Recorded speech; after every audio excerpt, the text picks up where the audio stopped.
Hi, my name is Danielle Blankenship, and I'm a neurophysical therapist and work in an outpatient neuro rehab and balance center. I specialize in vestibular rehab, treating patients for dizziness and balance problems. Often our treatment plans for vestibular rehab include exposing patients to movements that make them dizzy in order to habituate or train the brain to decrease the dizziness response to these movements. When up and down movements are the problems that cause dizziness for people, like riding in an elevator, an escalator, or just getting up and down from the floor, it's hard to find a variety of activities in the clinic that can simulate this. The SlackBoard is perfect. The unsteady and vibrating lines can allow the patient to bounce up and down to seriously stimulate that inner ear in that movement direction and work towards our goals. So it could be starting as simply as just having them get on the SlackBoard and just feeling a little bounce. For some dizzy patients, this might be enough to stimulate that dizziness to expose them to it. So you gauge their tolerance and have them do it for as long as is appropriate. And then you can have them stop and take a break. So that you'll progress individually. If that gets easy, you can have them try doing it with their eyes closed.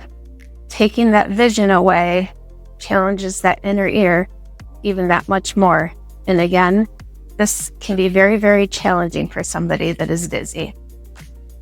All right. So say they're good at that. It's not making them as dizzy anymore.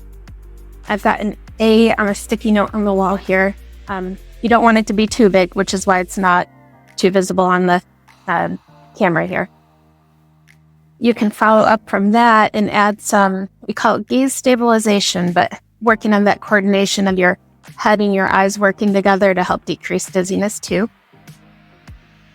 So they can stand on the board facing something to focus on, and they can bounce and just try to keep that letter in focus.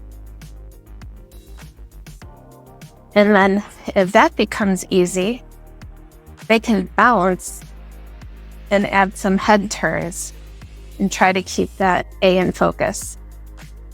Or they can add some head nods, trying to keep that A in focus. Or if that's too much all at once, just simply standing on the unsteady surface of the slack line and focusing on the letter and doing head turns or head nods might be all the challenge that they need. Right, so those are some examples of how I would incorporate the SlackBoard with 2 lines here into treating the dizzy patient.